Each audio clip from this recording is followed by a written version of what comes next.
அம்பத்தூர் வடக்கு பகுதி திமுக சார்பில் ஒருங்கிணைக்கப்பட்டு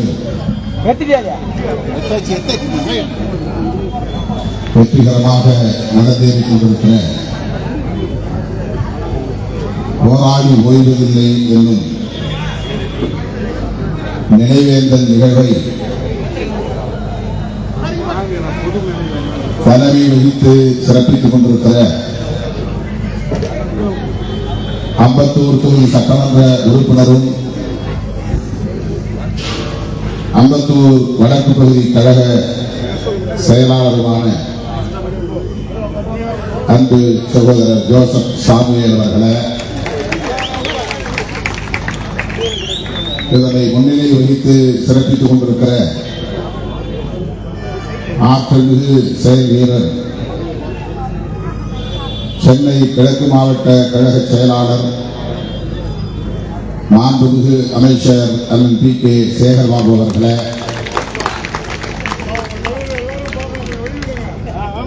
வணக்கத்திற்குரிய மேயர் பிரியா ராஜன் அவர்களே, PK Moorthy, PSP Rajagopal, MTR Nagaraj, doctor G Shanthakumari, V Ramesh என்கிற நீலகண்டன், NPF மோகன், doctor AP Poornima, GV Nagavalli, கு ஆயிரம், கு கிருஷ்ணமூர்த்தி, J பாலமுருகன் ஆகிய கழகத்தின் முன்னோடிகளே மற்றும் வட்ட கழக செயலாளர்களே, அனைவரையும் வரவேற்று உரையாற்றி சிறப்பித்திருக்கிற வடக்கு பகுதி மாவட்ட பிரதிநிதிகளே, அம்பத்தூர் தொகுதி மேற்பார்வையாளர் சன் முனியாண்டி அவர்களே,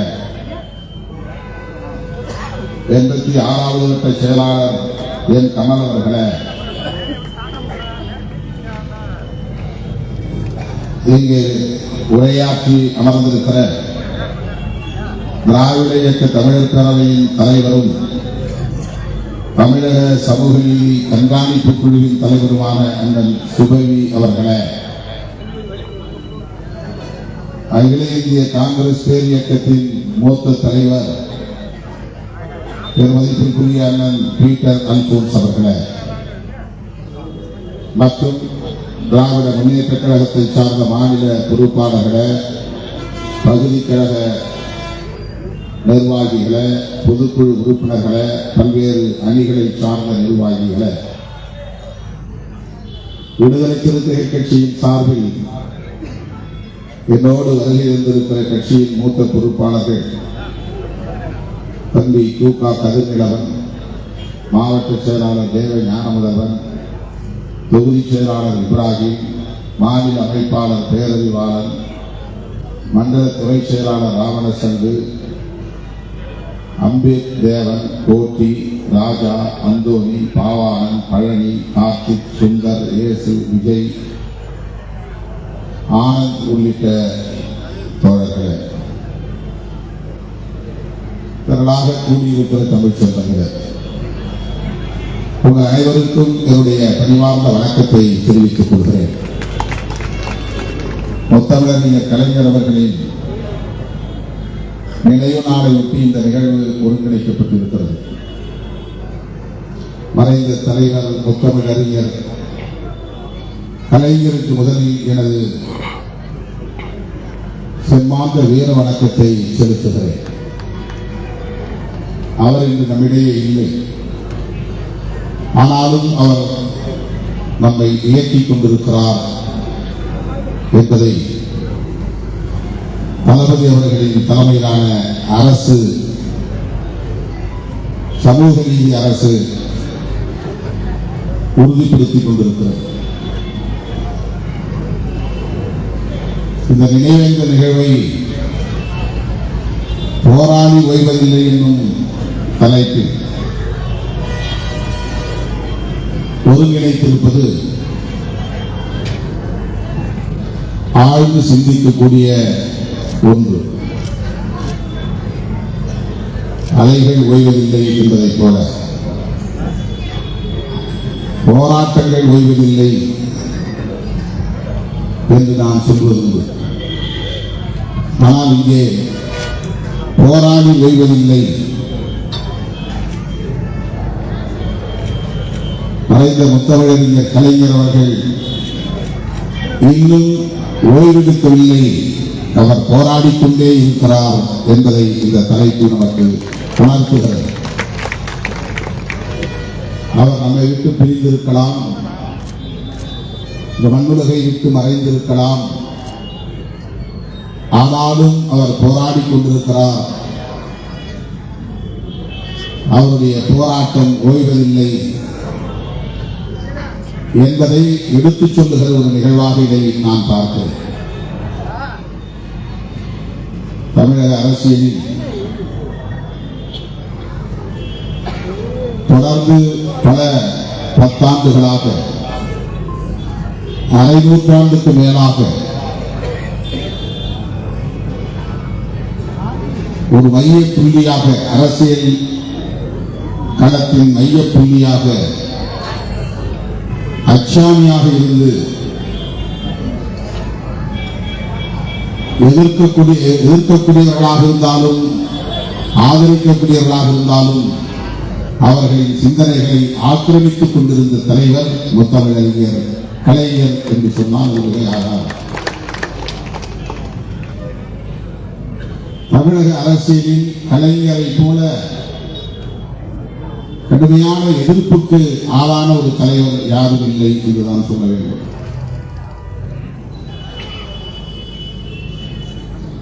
அதனால்தான் இந்த தலைப்பு அவருக்கு பொருந்துகிறது.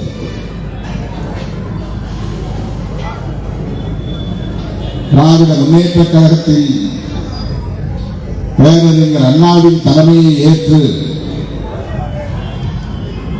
களமாடிய பல தலைவர்கள் உண்டு, ஆற்றல் வாய்ந்த பேச்சாளர்கள் உண்டு,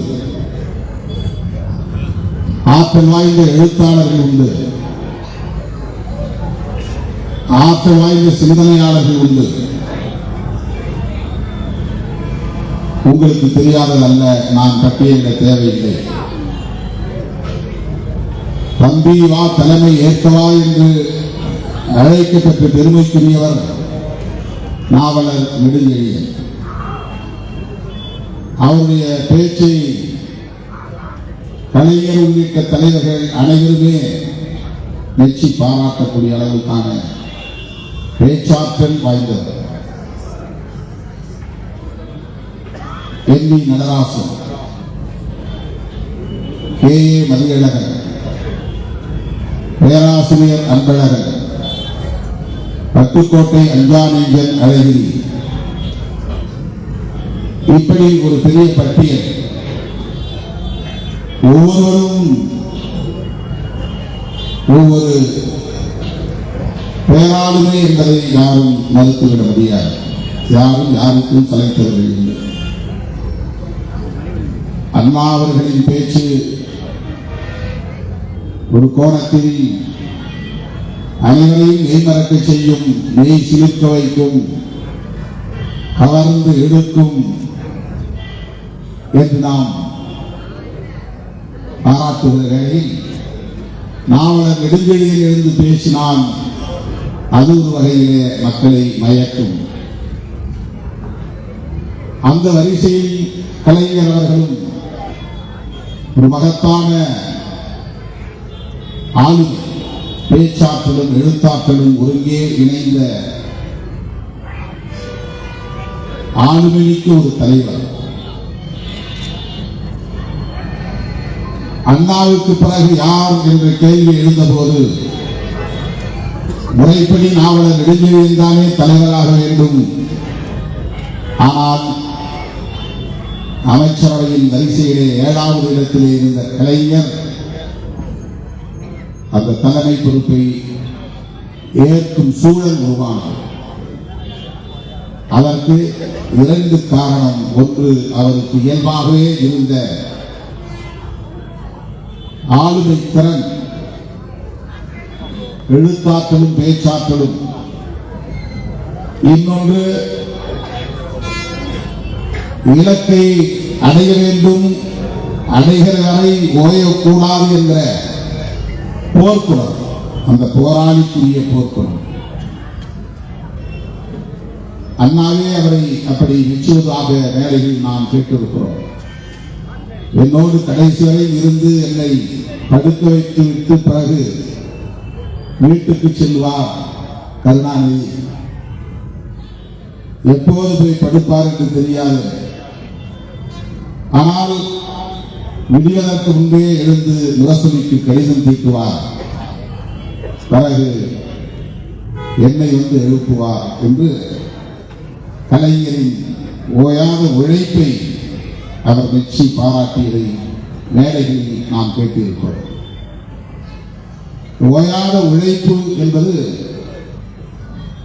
போர்க்குணத்தோடு இணைகிற போதுதான் வெற்றிகரமாக அமையும். இல்லை என்றால் அது விழலுக்கு இணைத்த நீராக்கிவிடும். எதையும் சாதிக்க வேண்டும் என்கிற போர்க்குணம், பகைவர்களை வீழ்த்த வேண்டும் என்கிற போர்க்குணம், ஏற்றுக்கொண்ட கொள்கைகளை காப்பாற்ற வேண்டும் என்பதற்கான போர்க்குணம்,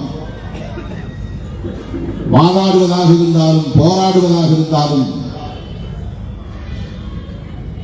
எதிரிகளை பந்தாடுவதாக இருந்தாலும் அதற்கு போர்க்குணம் என்பது இன்றியமையாத ஒரு தேவையாக இருக்கிறது. அப்படி போர்க்குணம் வாய்ந்த ஒரு போராளியாக இருந்ததன் அடிப்படையில் தான் அண்ணாவின் தம்பிகளின் படைவரிசையில் அவர் 7வது 8வது இடத்தில் இருந்தாலும் கூட அடுத்து இயக்கத்தின் தலைமை பொறுப்பை ஏற்கக்கூடிய ஒரு மாபெரும் ஆளுமையாக அவர் மிளிர்ந்தார். ஒரு கட்சியிலே ஒரு வட்டச் செயலாளராக பொறுப்புக்கு வருவதற்கு எவ்வளவு போராட்டம், பகுதி செயலாளராக ஆவதற்கு எவ்வளவு போராட்டம், மாவட்ட செயலாளராக வேண்டுமானால் எவ்வளவு போராட்டம். அது உட்கட்சி போராட்டம். உட்கட்சியிலே நிகழ்கிற போராட்டம், அந்த போராட்டத்தில் வென்றாலும் புறநிலையில் இருந்து வருகிற தாக்குதல்களையும் எதிர்கொள்ளுகிற போர்க்குணம் தேவை. பெரியார் அரசியலை அண்ணாவும் பேசினார், நாவலர் நெடுஞ்செழியனும் பேசினார், பேராசிரியர் அன்பழகன் அவர்களும் பேசினார். அவருடைய படைவரிசையில் இருந்த அவ்வளவு பேரும் பெரியாரின் அரசியலைத்தான் பேசினார்கள். ஆனால் அன்றைக்கே குறிவைக்கப்பட்டவர் கலைஞர் ஒருவர்தான், தாக்குதலுக்கு உண்டானவர் கலைஞர் தான்.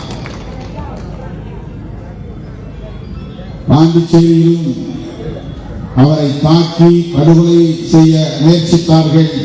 தப்பி பிழைத்தார். பெரியார் தன் அடியில் கிடத்தி அவருக்கு மருந்து பூசினார் என்றெல்லாம் நாம் கேள்விப்பட்டிருக்கிறோம்.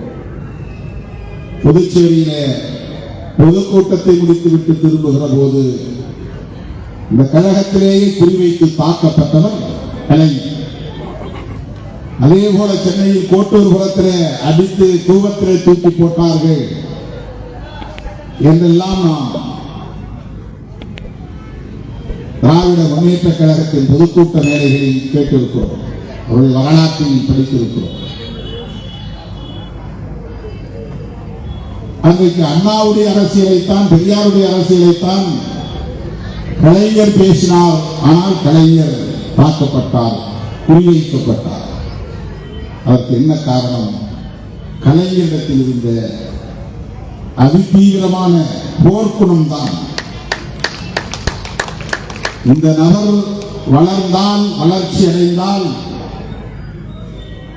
அரசியலில் இவரை வீழ்த்த முடியாத நிலைக்கு போய்விடுவார் என்பதை உணர்ந்தவர்கள்தான் அப்போதே அவரை தீர்த்து கட்ட முயற்சித்தார். அரசியல் பகைதான் என்றாலும் கூட அவரை குறிவைக்கக்கூடிய அளவுக்கு அவருடைய வேகம் இருந்தது. அந்த வேகம் எங்கிருந்து வரும் என்றால் உள்ளுக்குள் அணையாமல் கனந்து கொண்டிருக்கிற போர்க்குணம் என்பது இருந்தால்தான் வரும். அத்தகைய ஒரு போராளியாக கலைஞர் அவர்கள் தனது பொது வாழ்க்கையின் தொடக்க காலத்திலேயே பெரியார், அண்ணா போன்றவர்கள் வாழ்ந்த காலத்திலேயே அவர்களின் முன்னிலையிலேயே அவர் அரசியல் களத்திலே குறிப்பிட்டு பேசக்கூடிய அளவுக்கான இடத்தை பிடித்தார், தக்க வைத்தார். அண்ணாவின் மறைவுக்கு பிறகு அந்த இயக்கத்துடைய தலைமை பொறுப்பை ஏற்ற போது அவருக்கு எத்தகைய எதிர்ப்புகள் இருந்திருக்கும், விமர்சனங்கள் இருந்திருக்கும். இதையெல்லாம் நாம் மீண்டும் ஒரு முறை பேச வேண்டியிருக்கிறது.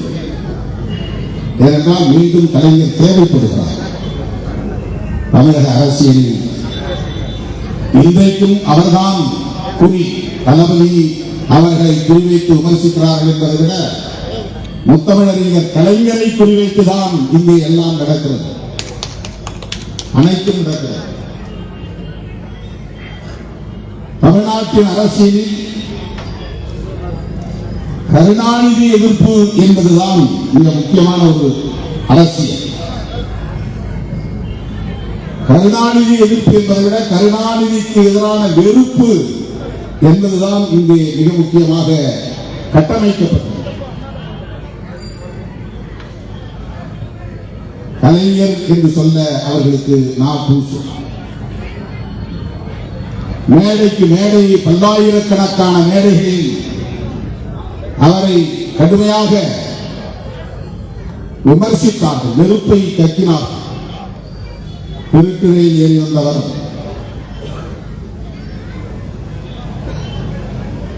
ஊழலுக்கு அவர்தான் மூலம்,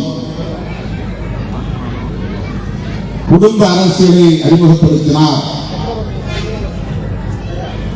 இப்படி எண்ணற்ற பல விமர்சனங்கள், அவதூறு. எம்ஜிஆர் முன்வைத்த அரசியல் எது என்று கேட்டால் கருணாநிதி எதிர்ப்பு என்பதுதான் முதலிலே வரிசைப்படுத்துகிற போது எழுத வேண்டியிருக்கிறது. வேற என்ன கொள்கைகளை பேசினார் என்பதெல்லாம் பின்னால் தான். சமூக நீதியை பேசினார் என்று 10வது இடத்திலே 11வது இடத்திலே தான் எழுத வேண்டியிருக்கிறது. முதலில் அவருடைய கொள்கை என்னவாக இருந்தது? கருணாநிதி எதிர்ப்பு. அந்த எதிர்ப்பிலேயே கட்டமைக்கப்பட்ட ஒரு இயக்கம் தான் அதிமுக என்ற ஒரு இயக்கம்.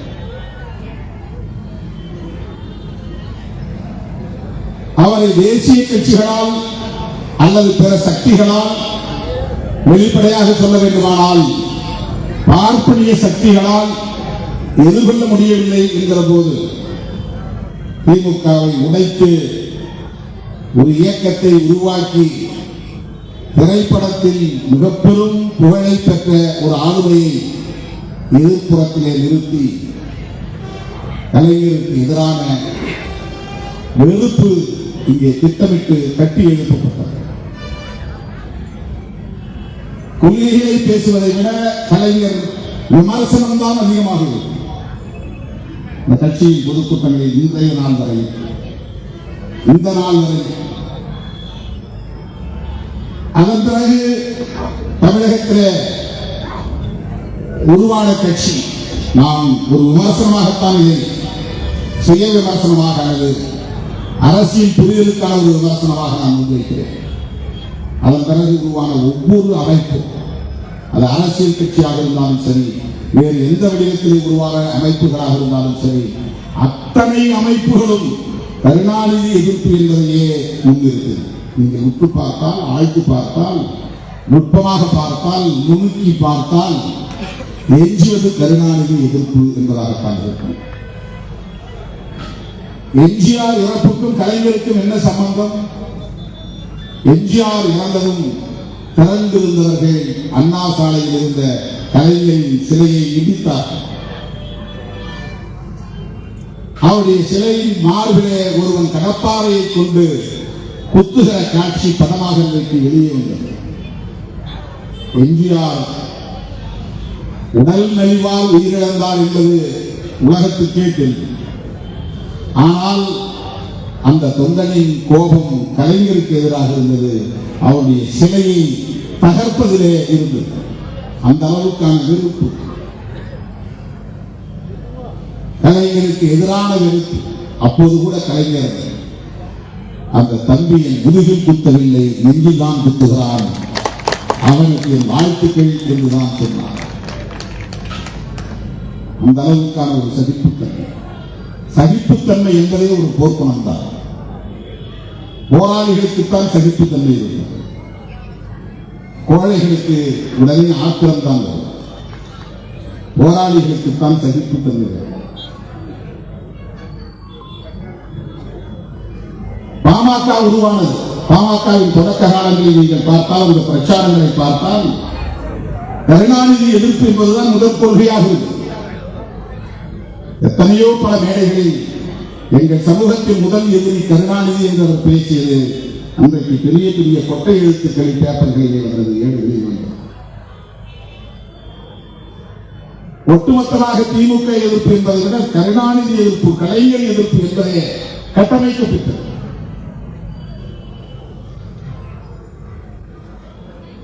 எம்ஜிஆர் திமுகவில் இருந்து வெளியேறிய போது அவ்வளவுதான், திமுக முடிந்தது, கலை. அவர் ஒரு ஹீரோ, கதாநாயகன். அவருக்கு இருக்கிற செல்வாக்கு இனி திமுக தலைமை வரவே முடியாது என்று அவருடைய கொள்கை பகைவர்கள் எக்கலி கொட்டினார்கள்.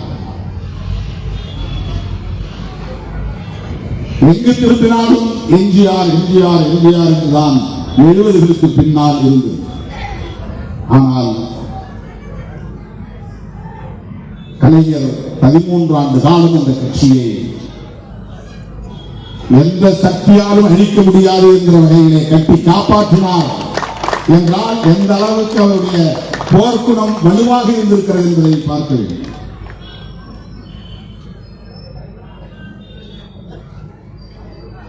அண்ணாவுக்கு பிறகு அவர் ஆட்சியிலே இருந்தபோது அன்றைக்கு அவருடைய ஆட்சியை கலைத்தது மத்தியிலே இருந்த காங்கிரஸ். அப்போது அவருக்கு எதிரான பிரச்சாரங்களில் என்ன சொன்னார்கள்? ஊழல் ஊழல் ஊழல் என்று அன்றைக்கு அரசு தொலைக்காட்சியிலும் அரசு வானொலி பெட்டியிலும் இதே செய்திதான் தமிழ்நாடு முழுக்க. கோதுமை பேர ஊழல், பூச்சி மருந்து ஊழல் என்று தொடர்ந்து பல மாதங்கள் அவருக்கு எதிரான ஊழல் குற்றச்சாட்டுகள் வைத்து அவர் எழுந்திருக்கவே முடியாது என்ற அளவுக்கு அவருக்கு எதிரான வெறுப்பு அரசியல் கட்டமைக்கப்பட்டது. ஆனால் அதை அவரால் மட்டும்தான் எதிர்கொள்ள முடியும் என்று வரலாறு நமக்கு உணர்த்துகிறது. நம்மை போன்றவர்களால் அதையெல்லாம் எதிர்கொள்ளவே முடியாது. அது கூட வெளியில் இருந்து வருகிற அழுத்தம். ஆனால் கட்சிக்குள்ளே இருந்து எம்ஜிஆர் வெளியே போகிற போது உடன் இருந்த அவ்வளவு பேரும், நம்பிக்கையோடு இருந்த அவ்வளவு பேரும் வெளியேறினார்கள். அந்த நேரத்தில் எந்த அளவுக்கான அழுத்தத்தை, மன அழுத்தத்தை எதிர்கொள்ள வேண்டி இருந்திருக்கும் என்பதை எண்ணி பார்க்க வேண்டும். எவ்வளவு மன உளைச்சல் இருந்திருக்கும் என்பதை எண்ணி பார்க்க வேண்டும். வட்டக்கழகத்தில் நம்மோடு பழகிக் கொண்டிருப்பவர்கள் திடீரென்று நம்ம விட்டு வெளியேறி போனால் நமக்கு அதுவே ஒரு பதற்றத்தை தரும், கோபத்தை தரும். என்னடா அரசியல் இது என்று ஒரு விரக்தி ஏற்படும். இப்படி துரோகம் செய்துவிட்டானே என்று நமக்கு மன உளைச்சல் ஏற்படும். ஆனால் அதை தாங்கிக் கொண்டார். அதன் பிறகு அண்ணன் வைகோ, அது ஒரு செங்குத்தான பிறகு 18 மாவட்ட செயலாளர்கள் வெளியேறிவிட்டார்கள், முன்னணி தலைவர்கள் பலரும் வெளியேறிவிட்டார்கள், இனி அவ்வளவுதான் என்று ஒரு கட்டத்தில் மீண்டும் பேசப்பட்ட நேரம். வைகோவை போல எவராலும் பேச முடியாது. கலைஞருக்கு வயதாகிவிட்டது. அவருக்கு அடுத்த இங்கே பேச்சாற்றல் கம்பீரமான முழக்கத்திற்குரியவர்கள், கர்ஜிக்கக்கூடியவர்கள், வரலாற்றை எடுத்து பேசக்கூடிய அளவுக்கான அரசியல் ஞானம் உள்ளவர்கள் எவரும் இல்லை. இனி கட்சி அவ்வளவுதான்